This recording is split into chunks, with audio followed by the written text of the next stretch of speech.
AP deputy CM Pavan Kalyan ఆదేశాలతో అధికారులు దర్యాప్తు ముమ్మరం చేస్తారు. చిన్నారి జ్ఞానేశ్వరి కోసం గాలిస్తున్నారు.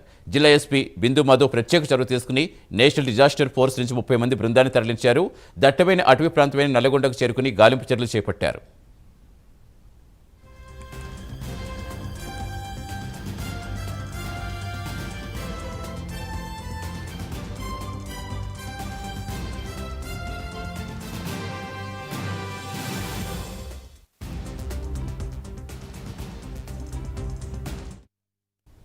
కాకినాడలో మిస్ అయిన చిన్నారి జ్ఞానేశ్వరి కేసు ఎంత సంచలనం రేపుతుందో అందరికీ తెలిసిందే. AP deputy CM Pavan Kalyan కూడా ఇప్పటికే ఆదేశాలు ఇచ్చారు. అవసరమైతే మరింత బృందాన్ని తరలించాలని కూడా ఆదేశించారు. దీంతో పవన్ కళ్యాణ్ ఆదేశాలతో అధికారులు దర్యాప్తు ముమ్మరం చేస్తారు. చిన్నారి జ్ఞానేశ్వరి కోసం ప్రస్తుతం గాలింపు ముమ్మరం చేస్తారు.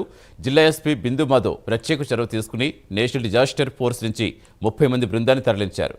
దట్టమైన అటవీ ప్రాంతమైన నల్లగొండకు చేరుకుని గాలింపు చర్యలు చేపట్టారు.